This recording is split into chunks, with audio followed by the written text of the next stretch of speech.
Halo pemirsa, saya Meli Kyong dari MK Lane. Kita ketemu lagi di kisah inspiratif.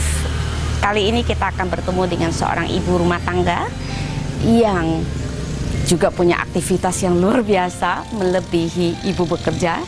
Tetapi tetap saja problem-problem yang pengasuhan yang dialami di rumah menjadi sesuatu yang begitu unik untuk kita orang adaptasi, yang menjadi sesuatu pembelajaran buat kita orang belajar dari pengalamannya. Siapa yang akan kita temui?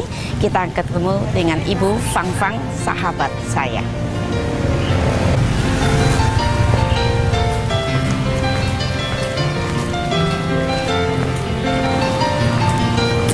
Fang Fang. Halo. Hai. Apa kabar Fang? Baik. Lama nggak ketemu ya? Iya. Gimana habis liburan? Ya, beginilah. Sampai sibuk. Lumayan ya, jauh ya? Pergi ya? Iya. Berapa? Seminggu? Seminggu. Lumayan juga ya? Jalanan macetnya? Enggak sih. Oh, oke. Yuk, silahkan Bu Meli. Oke.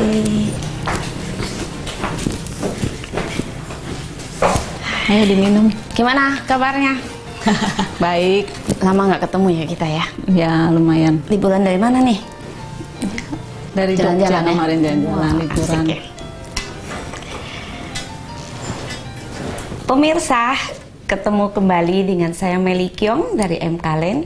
Tadi sudah dijelaskan sedikit siapa sih Ibu Fang Fang itu. Dia adalah sahabat saya yang banyak juga memberikan inspirasi kalau kita bisa tahu apa sih yang terjadi pada keluarganya Fang Fang, khususnya bagaimana proses dia dalam mendidik anak.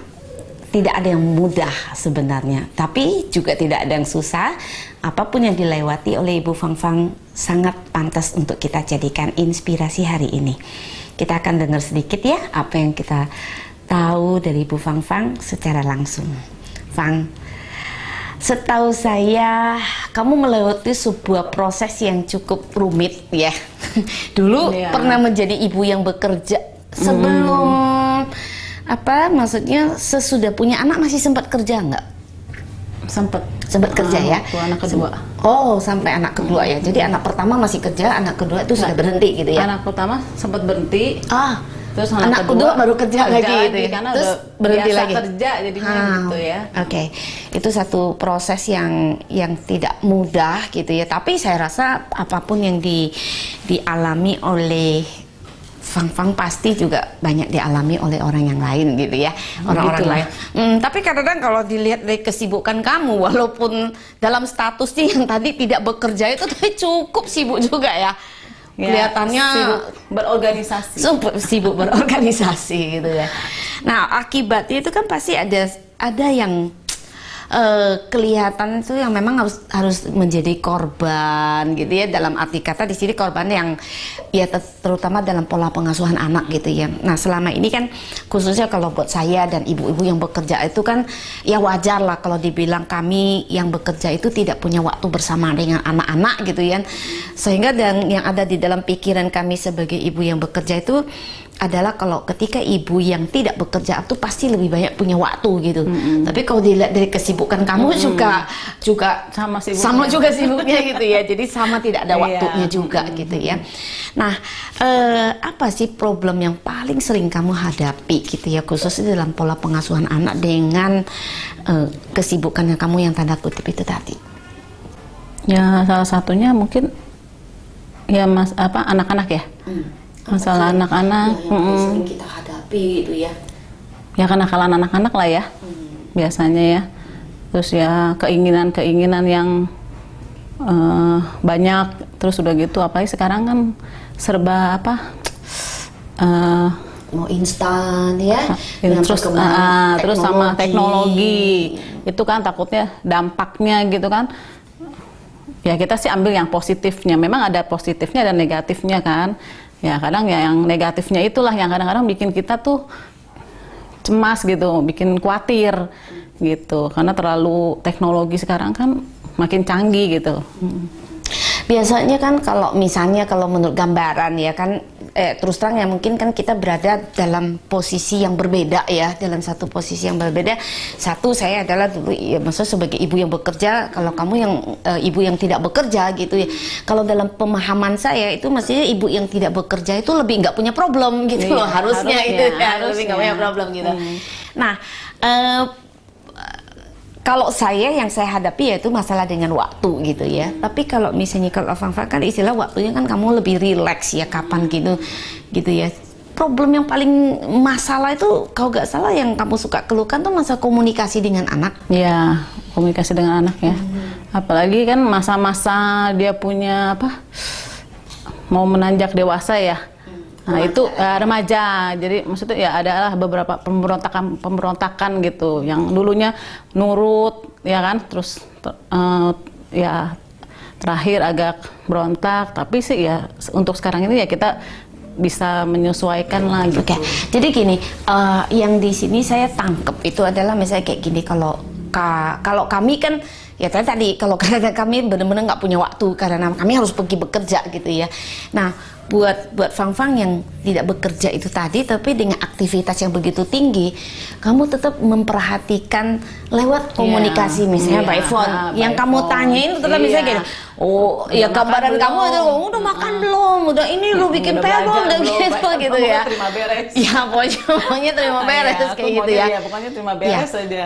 Nah itu permasalahan yang menurut kamu itu waktu anak-anak masih kecil mungkin sama anak yang sudah menginjak dewasa itu apa sih yang antara kondisi yang dulu sama sekarang tuh maksudnya agak berbeda, itu yang kamu rasakan tuh apa?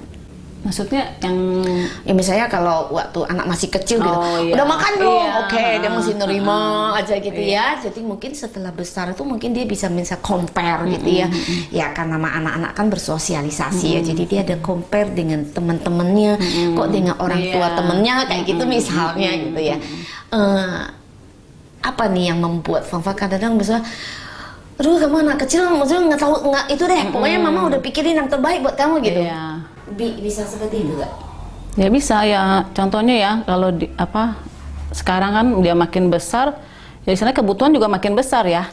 Jadi ya apalagi kalau yang dengan teknologi yang canggih ini ada apa-apa yang baru ya, dia memang sih dengan seiringnya dewasa dia banyak belajar dari ya sekolah, dari teman-temannya.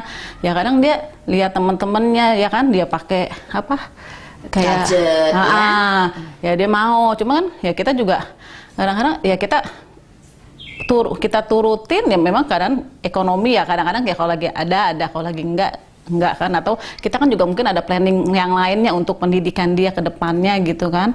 Jadi ya kita sih coba untuk memberi penjelasan ke anaknya itu sih. Jadi kadang-kadang itu jadi bikin dia berontak gitu. Kok dia dibeli temenku dibeliin gitu. Kok temenku dibeliin sama maminya sama papinya gitu kan. Gitu sih kadang-kadang. Ya itu kadang-kadang yang membuat kita kok kayak kesannya kok anak kita nggak bisa ngertiin gitu kali ya. Jadi itu yang kadang-kadang ya akhirnya kita cuma ngebayangin bahwa kita jadi ya solusinya paling gitu. Udah lah nggak bisa ngertiin gitu, jadi emosi paling ya selesaiinnya ya. Karena kita juga terlalu khawatir ya untuk masa depan dia gitu. Jadi kan ya sebagai orang tua kita udah memikirkan sekarang ini gitu. Dari sekarang kita pikirkan memang untuk anak gitu. Tapi kan anak nggak mau ngerti. Ya sekarang nanti ya nanti gitu. Cuman ya untuk lebih bijaknya ya kita ya mengimbangi lah gitu. Maunya sih seperti itu ya gitu seperti ya. Itu. Cuma maksudnya tetap aja kita masih terbawa sama pola lama ya, bahwa kita selalu merasa bahwa kita yang paling benar. Orang tua yang ngerti, yang paling ngerti tentang masa depanmu, kita yang paling bisa mikirin segitu jauh gitu ya. Nah itu akhirnya terjadi satu gap ya, gap komunikasi gitu ya. Si anak tuh merasa kok mami saya nggak bisa ngertiin aku gitu ya. Itu yang paling menjadi masalah juga ya ternyata buat ibu yang ada di rumah ya.